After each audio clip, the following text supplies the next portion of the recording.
Hello बच्चों, इस video में मैं कूलम्ब्स लॉ के जेईई एडवांस के क्वेश्चन स्टार्ट कर रहा हूं। इससे पहले मैंने 9 क्वेश्चन चार्ज प्रॉपर्टीज के कराए थे, जिसमें चार्ज डेंसिटी और क्वांटाइजेशन ऑफ चार्ज के क्वेश्चंस थे और उसको आप प्लेलिस्ट में देख सकते हैं। तो पहले थोड़ा सा कूलम्ब्स लॉ के बारे में जान लेते हैं। कूलम्ब्स लॉ है क्या? अगर दो चार्जेस Q1 और Q2 स्मॉल सेपरेशन पे हैं तो इनके बीच लगने वाला electrical force F is equal to small के modulus of Q1 Q2 by R square होता है। यानी लगने वाला force proportional to product of their magnitude और inversely proportional to square of the distance between them. ये कूलम्ब्स लॉ है। K को यहां इलेक्ट्रोस्टैटिक कांस्टेंट कहते हैं और इलेक्ट्रोस्टैटिक कांस्टेंट की वैल्यू 1/4 पाई एप्सिलॉन होती है। एप्सिलॉन को कहते हैं एब्सोल्यूट परमिटिविटी। इसकी वैल्यू SI सिस्टम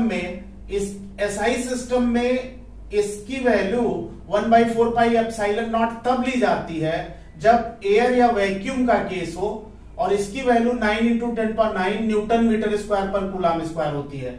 लेकिन अगर मीडियम प्रेजेंट हो, चार्जेस के बीच में कोई मीडियम हो पूरी तरह से भरा हुआ, तो उस केस में इस इलेक्ट्रोस्टैटिक कांस्टेंट की value 1/4 pi epsilon naught epsilon r होती है और एप्सिलॉन आर का दूसरा नाम डाइलेक्ट्रिक कांस्टेंट है। तो अगर इसको हम कंपेयर करें तो एप्सिलॉन यानी absolute permittivity epsilon naught epsilon r के बराबर हो गई। ये दोनों वैल्यूज कंपेयर करें, यानी एप्सिलॉन हो गया epsilon naught epsilon r. Epsilon r को कहते हैं डाइलेक्ट्रिक कांस्टेंट या रिलेटिव परमिटिविटी। इसकी जो वैल्यू है डाइलेक्ट्रिक कांस्टेंट की वो 1 से इंफिनिटी के बीच में लाई करती है डिफरेंट मटेरियल के लिए। एयर या वैक्यूम के केस में 1 होती है और मेटल के केस में इनफाइनाइट होता है डाइलेक्ट्रिक कांस्टेंट। बाकी जितने भी मटेरियल हैं उनका डाइलेक्ट्रिक कांस्टेंट 1 और इंफिनिटी के बीच में लाई करता है। जैसे माइका है, प्लास्टिक है, इन सब का डाइलेक्ट्रिक कांस्टेंट, डाइलेक्ट्रिक मटेरियल जितने भी हैं उनका डाइलेक्ट्रिक कांस्टेंट 1 और इंफिनिटी के बीच में लाई करता है। किसी भी मटेरियल का डाइलेक्ट्रिक कांस्टेंट या रिलेटिव परमिटिविटी 1 से कम नहीं होती है। डाइलेक्ट्रिक कांस्टेंट कहते किसको है? डाइलेक्ट्रिक कांस्टेंट हम कहते हैं it is the degree of insulating conductivity of the material. Degree of insulating conductivity of the material मतलब ये हुआ कि अगर किसी सब्सटेंस की कंडक्टिविटी, किसी मटेरियल की कंडक्टिविटी बढ़ेगी तो उसका डाइलेक्ट्रिक कांस्टेंट भी बढ़ेगा। जैसे आपसे एक क्वेश्चन अगर यहां पूछूं मैं कि कॉपर रॉड को अगर हम गर्म कर दें तो उसके डाइलेक्ट्रिक कांस्टेंट पे क्या इफेक्ट होगा? कॉपर रॉड का resistance proportional to resistivity, inversely proportional to conductivity, proportional to temperature. ये आप जानते हैं मेटल के लिए। टेम्परेचर बढ़ाएंगे, रेजिस्टेंस बढ़ेगा, रेजिस्टिविटी बढ़ेगी, कंडक्टिविटी कम हो जाएगी। यानी कॉपर रॉड को गर्म करेंगे तो उसकी कंडक्टिविटी कम होगी, कंडक्टिविटी कम होगी तो डाइलेक्ट्रिक कांस्टेंट भी कॉपर रॉड का कम हो जाएगा।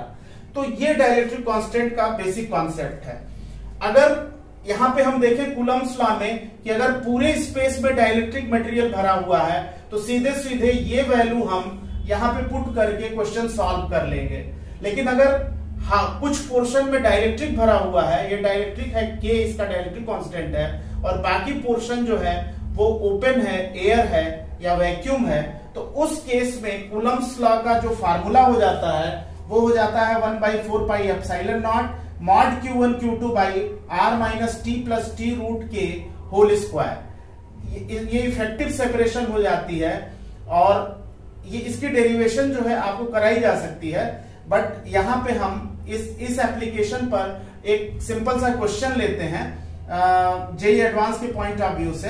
क्वेश्चन इस तरह से है कि अगर दो चार्जेस हैं -4 माइक्रोकूलम 10 माइक्रोकूलम, उनके बीच सेपरेशन 10 सेंटीमीटर है, इनके बीच में एक डाइलेक्ट्रिक शीट डाल दी गई 5 सेंटीमीटर की, जिसका डाइलेक्ट्रिक कांस्टेंट अगर 9 है तो इन दोनों चार्जेस के बीच लगने वाला इलेक्ट्रिक फोर्स कितना है? क्वेश्चन है कि इन दोनों के बीच इलेक्ट्रिक फोर्स बताइए। ऑप्शन है 3 न्यूटन, 5 न्यूटन, 7 न्यूटन, 9 न्यूटन। तो सबसे पहले हम इफेक्टिव सेपरेशन निकालेंगे। Effective separation R - T + T root के हो जाएगा। R की वैल्यू है 10 सेंटीमीटर यानी 0.1 मीटर, T की वैल्यू है 5 सेंटीमीटर यानी 0.05 सेंटीमीटर और टी रूट के यानी 0.05 रूट 9 को रूट के बाहर लाएंगे तो 3 होगा, मल्टीप्लाई हो जाएगा तो 0.15 हो जाएगा। तो 0.1 माइनस 0.05 प्लस 0.15। अब इसको सॉल्व कर लें, अगर इसको सॉल्व कर लें तो 0.15 में से 0.05 माइनस करेंगे तो 0.1 बचेगा, 0.1 प्लस 0.1 0.2 बचेगा।